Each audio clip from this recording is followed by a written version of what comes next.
Good afternoon, everybody. Welcome to our 16th COVID-19 update, brought to you by the National Tooling and Machining Association and the Precision Metal Forming Association.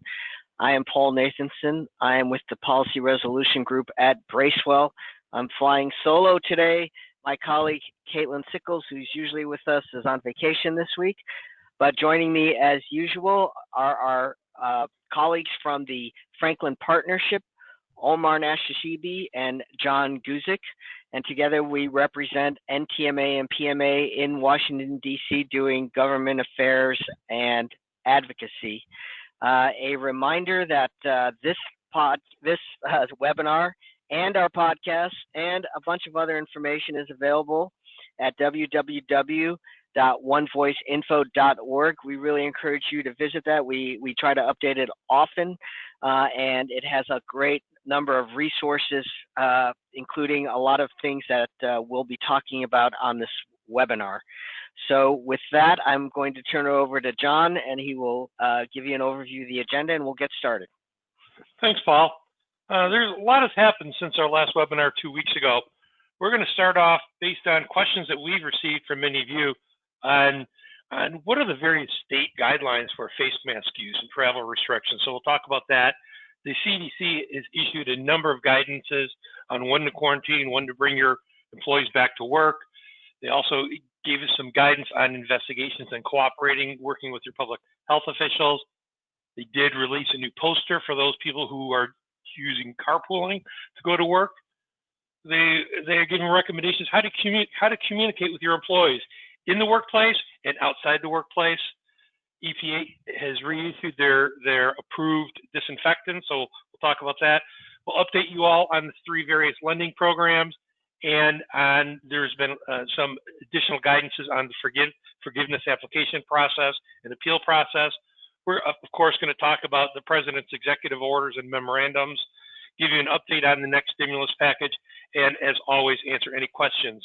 Feel free to type in a question on the panel inside of the webinar there, where you can ask your question. Don't necessarily wait to the end. We'll try to answer those questions as we proceed throughout this presentation. So feel free to ask those questions then. So we've been asked, the various states have various rules. There's 34 different states have different rules on mask usage. And so instead of trying to figure out each state, we found a third party. In this case, it was a AARP. Their website has a very good comprehensive list of what the rules are for mask usage in each of these various states. Similarly, on the travel restrictions, and there's a lot of travel restrictions in areas and states. Some are statewide travel restrictions, some are just municipality restrictions. And here, the CNN website does a really good job of keeping track of what those restrictions are. So as you get those sales guys back out on the road and crossing state lines, I think that'll be a very good resource for you, and it will be on our onevoiceinfo.org website. The CDC then also issued some guidances on when you should quarantine and when you should bring your people back to work. And, it's like, so who needs to be quarantined? Well, it's obvious. If you test positive for the COVID virus, if you're working closely with somebody or living with somebody who has COVID and such, and then what do you do? Well, you stay home. You stay home for 14 days, and you monitor your health conditions and making sure your temperature stays below 100.4. Similarly, they gave you guidance on returning back to work. And for example, if you are an at-risk person based on your age or health condition, or are living with somebody who is at risk, employees should be asking their employer if they can telework from work.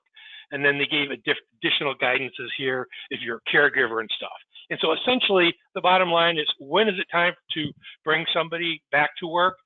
Those employees who are coming back to work should basically limit their interaction with others prior to returning to the workplace. Omar?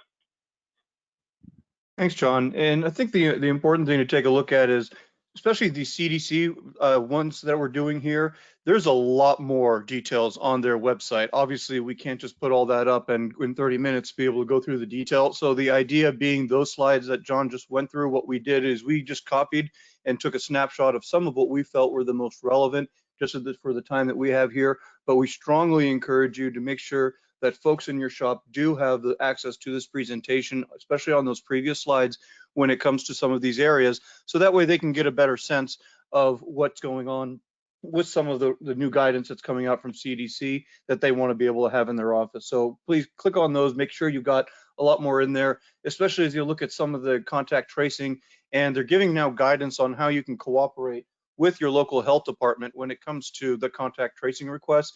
You know, we all have cell phones. Most of us don't answer phone numbers we don't know. Well, I do now answer phone numbers on my cell that I don't recognize just because of contact tracing. And so now from an employer standpoint, there are going to be certain protocol that you're going to need to go through if you are contacted by the health department, and having those protocols in place prior to any incident will certainly help establish and streamline that process moving forward. So we encourage you to, again, as we mentioned earlier, click on the link below there and you'll be able to access that as well. Similarly to that effect, carpooling. We do know, especially in some areas, we've talked to some NTMA members that they used to have one person with a van that brought in 4 or 5 employees every morning. How are you going to address that kind of issue? So if unavoidable, here are again some additional CDC guidelines that came out last week with regards to the spread when carpooling and how to minimize that as well. We were listening to something this morning on the guidance that said, even if you have a face mask that you normally wear around the shop, do not hang it from your rear view mirror. Do not hang it from areas where the air can blow the particles out and throughout the entire car, for example, coming from your air conditioning with your windows up in the hot summer. So think of a different place even for storing of that face mask. Don't put it around the rear view mirror like we've seen many people do lately. So again, CDC is trying to provide more and more details. But John, a lot of this is communicating with the employees. You know, we talked a few months ago, people were scared at that point. Now we just need to make sure people are all on the same page, and that's part of what they're trying to do here, John. Yeah, and when you think about the use of a conference room has probably been changed immeasurably, at least for the time being. And so some of their suggestions is using your computer systems, your video television monitors to send messages to your employees. There are a number of videos out there, COVID-19 videos out there, to provide information to your employees. You should be providing, if you do provide these videos, make sure they're in the languages of everybody in your shop. They recommend, in a crisis situation, that there's an immediate way to communicate with everybody within the office. They recommend utilizing social media, creating a closed or a private business Facebook or Twitter page. In case there is an incident, you can immediately communicate with your staff, or some workplace-wide text messaging system so that you can keep the employees updated on what is going on, whether you want them to stay in place because of a certain incident in the workplace. But essentially, immediate communication is critically important. And then if you do create those videos, make sure that you update them periodically so it doesn't become white noise, and then the employees start looking for these new videos. And then they gave you, recommendations, CDC guidance on how do you communicate with your employees who are outside of the workspace. And for this slide, I simply would just print the slide off. It's common sense information, but if you can demonstrate if an inspector ever comes into your facility, or if you're ever investigated for a transmission, you can demonstrate to the investigator that you have given this piece of paper of how to communicate with your employees outside of the workplace, limiting, your getting together large crowds, et cetera, et cetera. So that just gets you a sense of where things are. But the EPA also issued, Omar, the new list of disinfectants. Yes, they did. And so obviously, as you know, they've got something called List N that we've referenced in the past here. And what this does now is EPA did further studies on an additional 12 products or so, and they had a couple of them from before, so now we're up to 13. So what they did is they said that there are unique products specific to certain manufacturers that they have done additional testing on that they now classify as effective. So they have items on List N that say are approved for the uses. This now even takes it a step further. And so that's important now. If you do have a expert crew coming in to do some cleaning, make sure that not only is it on List N, but start to inquire whether or not it is one of those that is approved product that is listed as effective as well. So that's something to take a look at as well. Before we jump over to Main Street Lending Program facility, just want to maybe answer just a couple of questions since they are on topic right now and they were coming in here. One question we just received: with the recent face mask effectiveness study performed by Duke University, is there any guidance from the CDC regarding the use of gaiters? What we did just get is, yes, we did not include it in this write-up here, but we do have a new updated guidance on face masks. I think some of you saw that those with the NIOSH ones that have been approved for construction sites that have the air holes, the vents in them, that they aren't going to be, that they do not in fact protect against the spread of if you are the one that in fact has it, again, because of the way they're vented. So there has been an updated guidance. A lot of what we're seeing, honestly, we saw this, I think last Thursday or so, but a push to go more towards face masks that are more of the shields, face shields rather than just face masks, especially if you're in a manufacturing environment that does not allow for you to have a cloth mask around the mouth that might potentially accrue some of the soot that could be then further inhaled. So right now, yes, the CDC did just do a little bit of an update advising. If you go to their website, they've got literally a full page that has images of the different types of face masks that they're currently recommending, and that's been an update since last week, so you can take a look at that as well. Another question that came in: should an employee who receives a COVID test need to either work from home or have a negative test in order to return to work? Again, we can't provide you legal advice since we're not attorneys, but the CDC guidance that we've shown previously on previous webinars has pretty much said that they've got to go either a certain number of days without symptoms, or unfortunately, we know a lot of states you just can't get the test. So if you either go one of two things: if you either go the period without the symptoms, then they can return back to work, is what CDC has said. In other cases, they do want to get that rapid test, depending on if they've got somebody in the household or if it's depends on the level of exposure is really where you want to look at that. So what we want to take a look at here is we'll now jump over to the Main Street Lending Facility. All these are going to be available. All these slides are going to be available online. We'll be emailing them out in the next couple hours and posted so you can download and share with everyone. But John, the Main Street Lending Facility is pretty much an unmitigated disaster, or even called a failure, as you can see here. Yeah, it is just struggling to get off the ground. And just to remind everybody, the Main Street Lending Program through the Federal Reserve, Bank of Boston, where borrowers are eligible to receive loans of $250,000 or more. So think about that, $250,000 or more loans. And in the time period that the Main Street Lending Program has been up and running, and we've been talking about it for a month, they've given out $200 million in loans. $200 million. They've got a pool of $600 billion to spread out, but they've only been able to give out $200 million.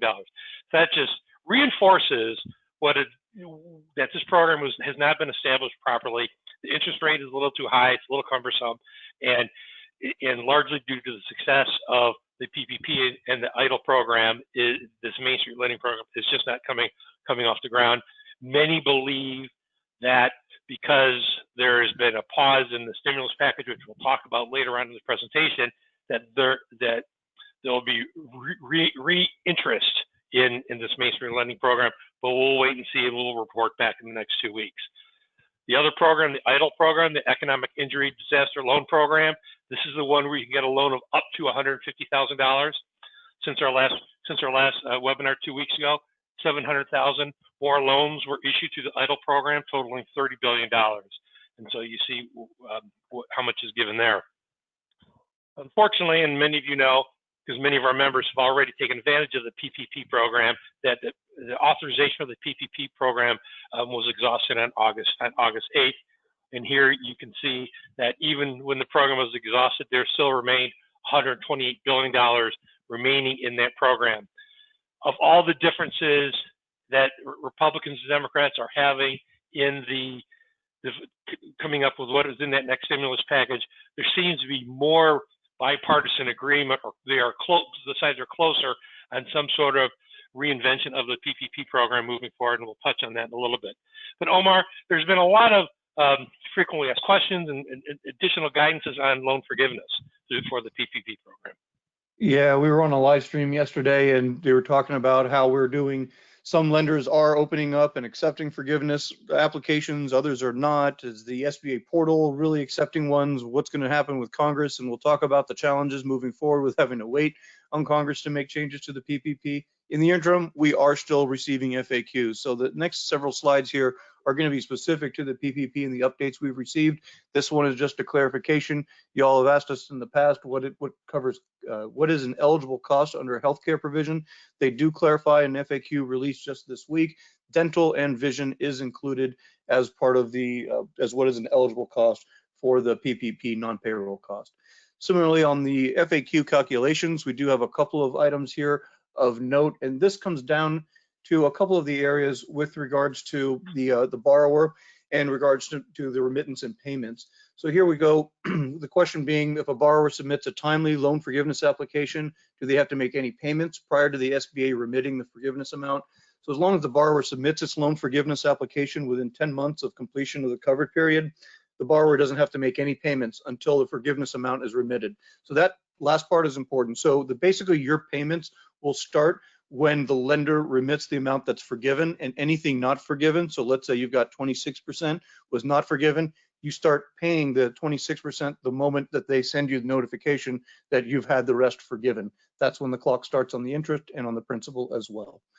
Lastly, on the forgiveness side, this one we think is really important for the lenders as they look at how to calculate wage reduction. Remember, there were two tests, one that was the FTE test, and that was the one about how you had to return your full-time equivalent employees to a certain level that you had previously.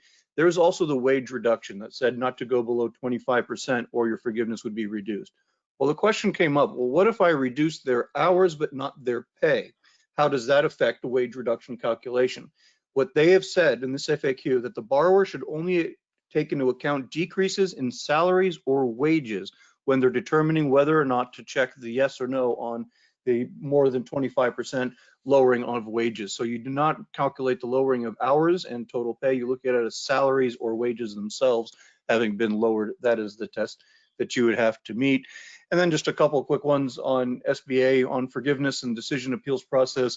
We're not going to go into this much. Just keep this for later. If you are going through a loan, if you're going to contest a forgiveness decision, this one will lay out what you've got to do, what you have to provide, and then the amount of forgiveness there. And again, the borrower must begin making payments of principal when that loan forgiveness amount is remitted, and then they move forward. And then keep in mind, though, that once that you cannot file an appeal with the Small Business Administration once that amount is remitted to you and you approve it. So if you're seeing that they're not going to, if you don't agree with what the lender is doing with regards to how much they're going to request SBA for you to forgive, you need to stop them, because once you get that letter saying here's the amount you're forgiven, you lose your chance to contest it. So that's something that we would want to be careful on that. But John, you want to give us an overview of the executive actions here, and then I'll kind of jump in on some advice that we're giving folks on long-term and how to use this? Yeah, so negotiations with Mnuchin and Pelosi and Senator Schumer came to a halt. Chief of Staff Mark Meadows had indicated during his negotiation session that if there wasn't more progress, the president was unilaterally going to take executive actions to move the process forward. I think some thought in the room that they were bluffing, that the president didn't have the authority to do that. Well, then he eventually did. He issued 3 memorandums and 1 executive order. You've all heard about it. One is deferring the payroll tax. That is for those making under $104,000 or under $4,000 in a 2-week pay period, starting from September 1 through the end of the year. So it's a deferral. It is not forgiveness. For this payroll tax to be forgiven, it will take an act of Congress. And the president has said that if he's reelected, he will forgive this. The question, though, is to you as employers, is are you going to give your employees that Social Security tax that you were withholding and give it back to your employees so they can spend it in advance the economy, what the president wants? But others are saying, well, employers should hold that money back because there's no guarantee that they still may have to pay that back. So that's very controversial. The other one was the enhanced unemployment benefits. A big, as we've mentioned in the past, one of the largest disagreements is over the enhanced unemployment benefits. The $600 a week expired at the end of July. And so the Pelosi and Schumer wanted to extend the $600 in this new deal moving forward.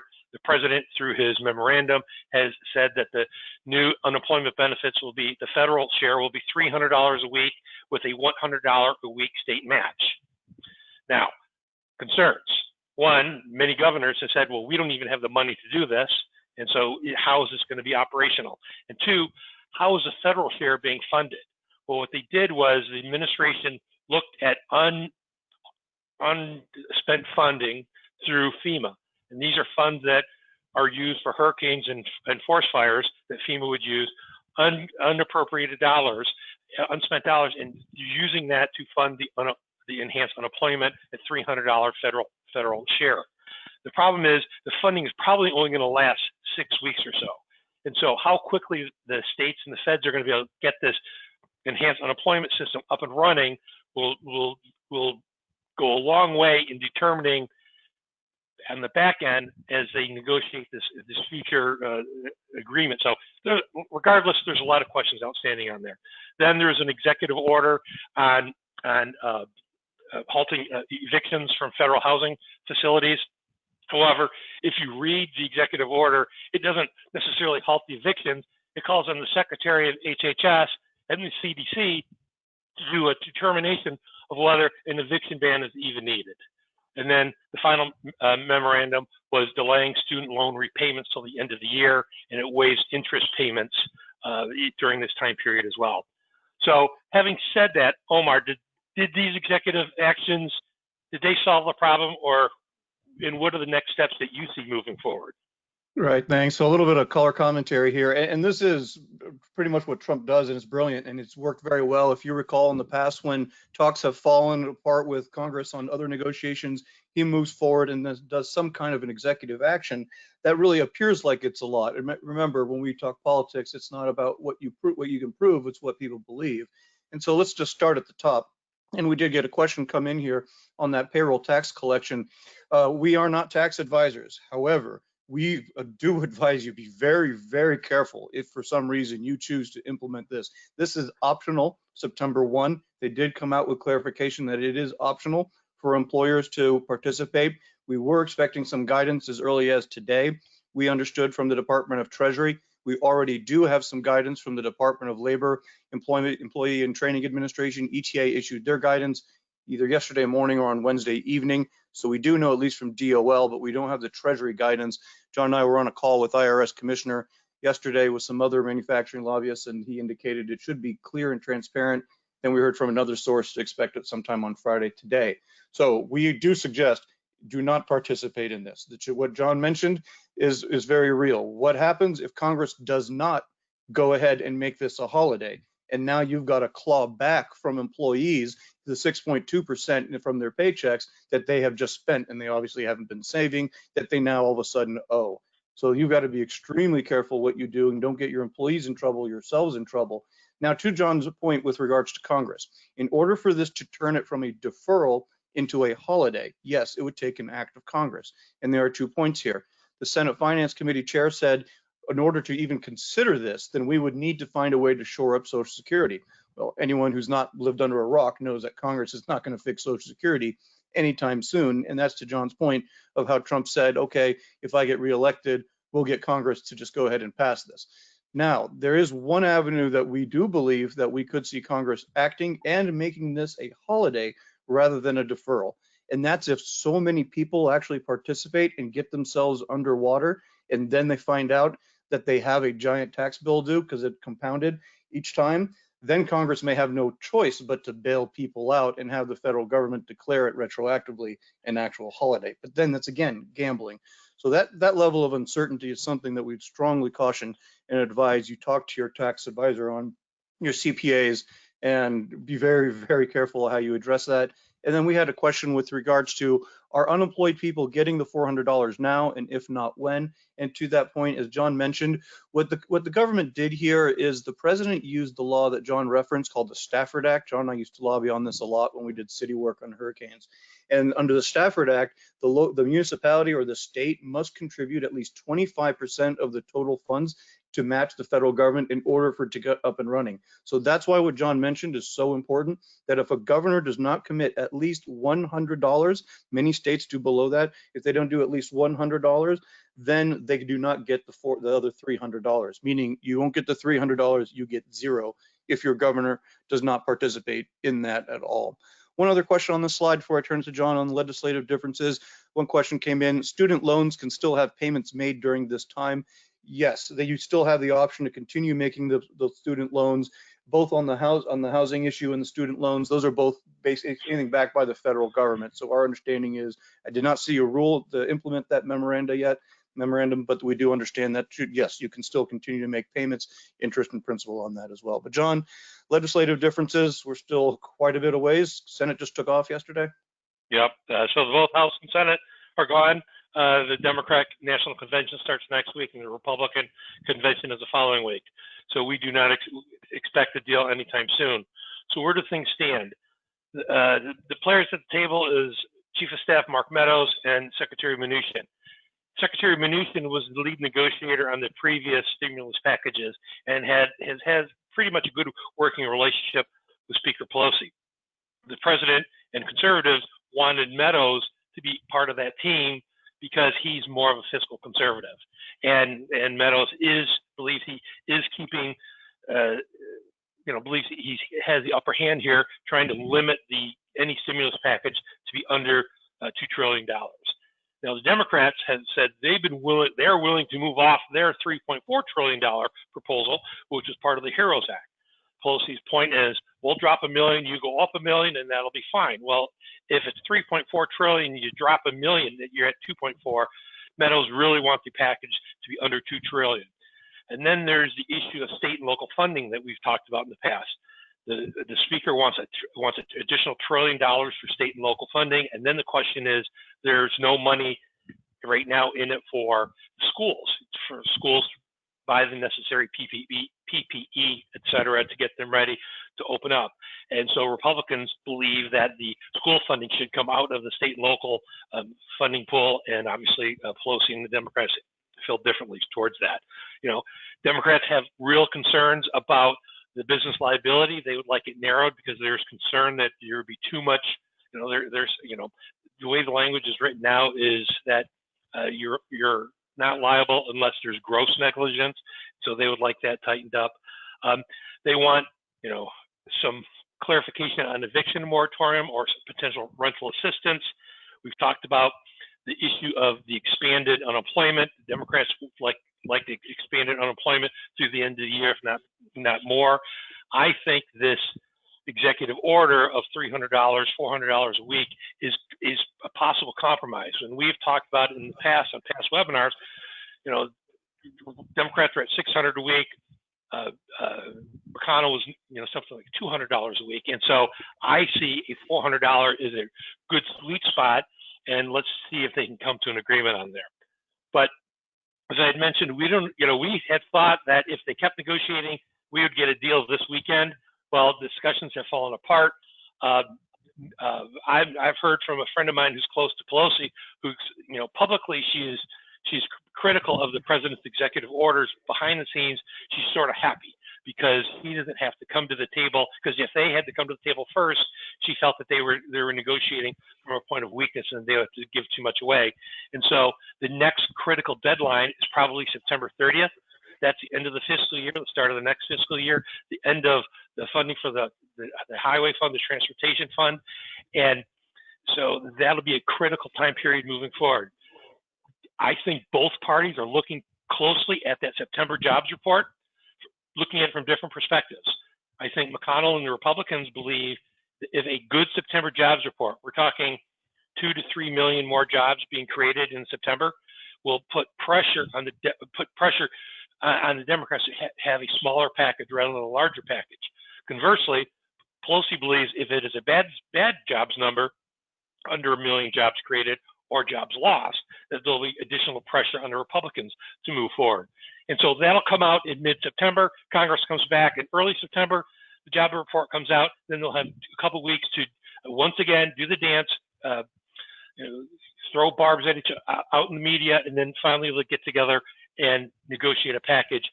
what it looks like. We'll continue to keep you updated, but those are primarily the main issues. There's a couple cats and dogs, funding for elections and funding for the Postal Service that will be resolved, that could be resolved.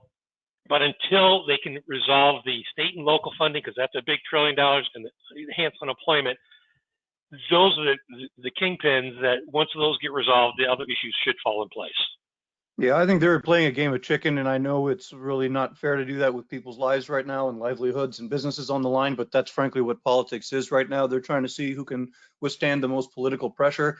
I do believe now that they're back in their home states, even virtually, that they are getting yelled at quite a bit, and I hope that you all are doing your part, because it's not necessarily going to come from us. It's going to come from you all to pressure these people to get back to the table and get something done, whether it's on second round of PPP or we still haven't been able to address without legislation. We've got a September 15th key deadline coming up for you folks, especially you pass-throughs right now. If you're thinking about the deduction of expenses of your PPP, remember that IRS notice 2020-32.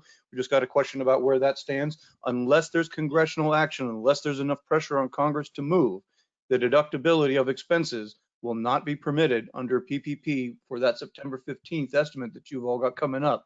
So we've got to get as much pressure on them to act. I still do believe there is room for a deal to be had prior to September 30th, maybe somewhere around Labor Day. But again, both parties really have to start feeling the pain. And the question before Trump and the people in the White House believe that he's better off just blaming Democrats and not having any deal at all with Democrats. Sorry, just looking at a tweet right now that he's literally tweeting as we're speaking about the Democrats holding up funding for police fighters and PPP. That's on CNBC right now. So as you can see in real time, he's trying to, and both sides are doing this as well, is saying who can get the most political blame. We believe McConnell is starting to feel pressure and does want to come back to the table. I do think there's a deal to be had, but we're definitely some ways away, especially if Trump does listen to some advisors who say he's better off blaming Democrats and not getting a deal. But speaking of the media, Paul, they can always use any pressure that we can get, and whenever we have a chance to, try to sway them too. That's right. We're continuing to get media inquiries both on how manufacturers are doing during this pandemic. Also, things range from, and I mentioned this last week about a lot of folks are doing these election preview kind of stories. So we have a Wall Street Journal reporter who's going to be reporting on how regulatory reform has impacted manufacturers. Got us inquiry yesterday from a Reuters reporter about how the steel and aluminum tariffs are still affecting manufacturers. So my email's on there. So please, if you do want to talk to the media, just shoot me an email and I'm happy to connect you. We always have more media inquiries and we do volunteer. So I'm happy to reach out to you, and we're also happy to get on the phone with you to give you a little training or to be on the phone with the reporter. We don't refer hostile reporters to manufacturers. These are reporters who are doing stories that we think will help Omar and John do their jobs in trying to get our voices heard in Washington. Also, it's hard to believe, but we're coming up on Manufacturing Day, which is going to be October 2nd this year. So, I think Manufacturing Day is going to be a little different for many of you.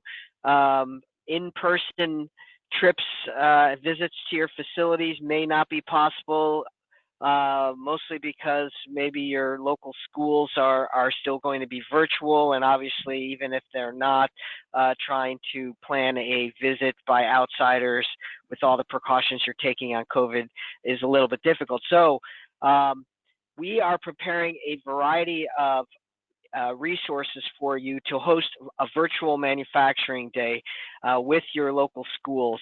Caitlin Sickles has been working very hard on this with my colleagues and in coordination with the staff at NTMA and PMA, and we are going to have a variety of resources for you about how to host a virtual manufacturing day, how to reach out to your local schools and other organizations, various ways that a virtual manufacturing day can work. It could range from doing a video to having an online Q&A, to a lot of different, to doing a webinar like we're doing now. There are a lot of very interesting things you could do, and don't think that these your local schools will be hesitant because they are looking for content, obviously, as they have gone all virtual. This information, we have a about a half-hour webinar about how to host a virtual manufacturing day that we've produced in coordination with NTMA and PMA that they'll make available soon on their websites. I really encourage that your marketing departments and those who are responsible for organizing Manufacturing Day take the time and watch the webinar and listen to the webinar, and it's got a great PowerPoint that goes with it. I've watched it recently, and then we are going to be available for follow-up questions and to help guide you.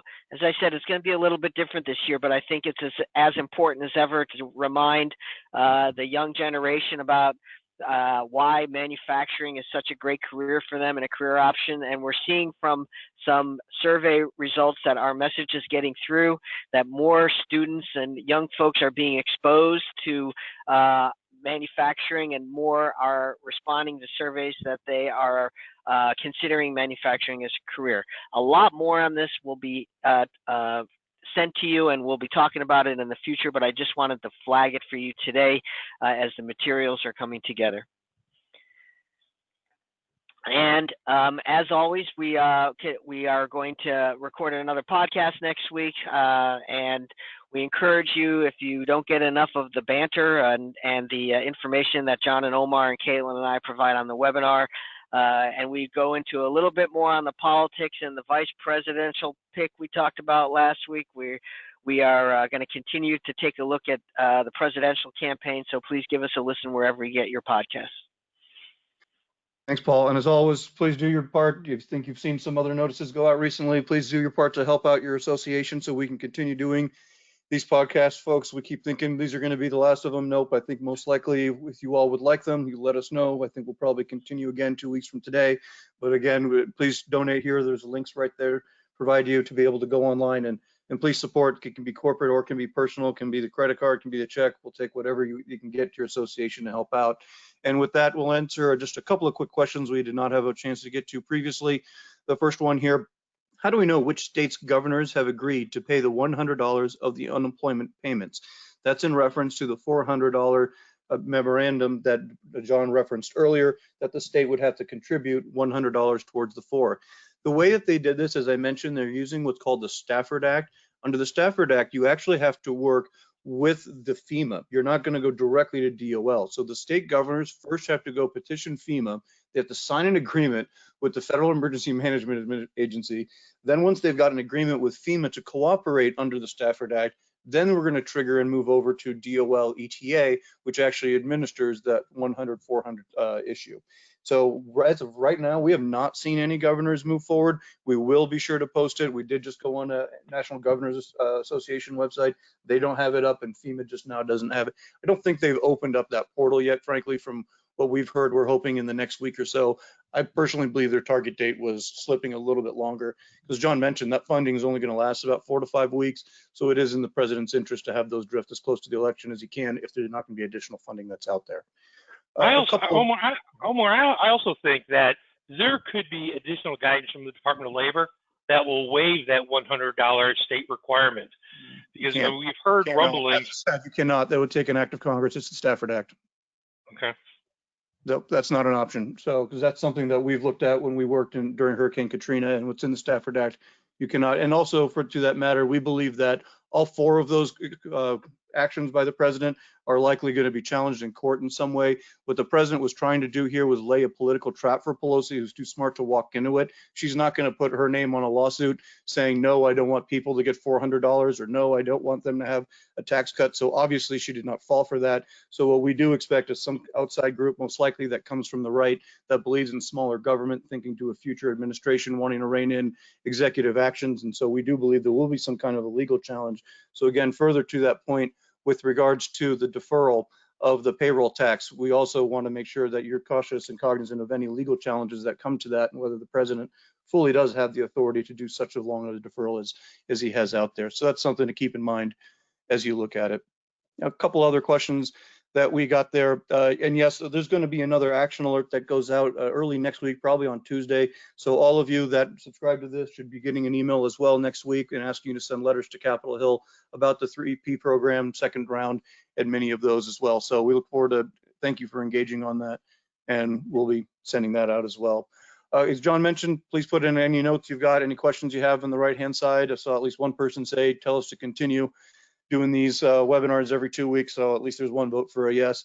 But please, any other questions you all have, please type them in, email us. You have all 4 of our emails here as well. I think we've got through all the questions. You have the links to donate as well that you'll see right in front of you. Again, we'll be emailing these slides out here in a couple hours. They'll be posted online as always, and you can forward this along and re-listen to it as well. I think with that, thank you, everybody. Appreciate your time. We'll talk to you, sounds like 2 weeks from today at noon Eastern. Bye-bye. Thank you.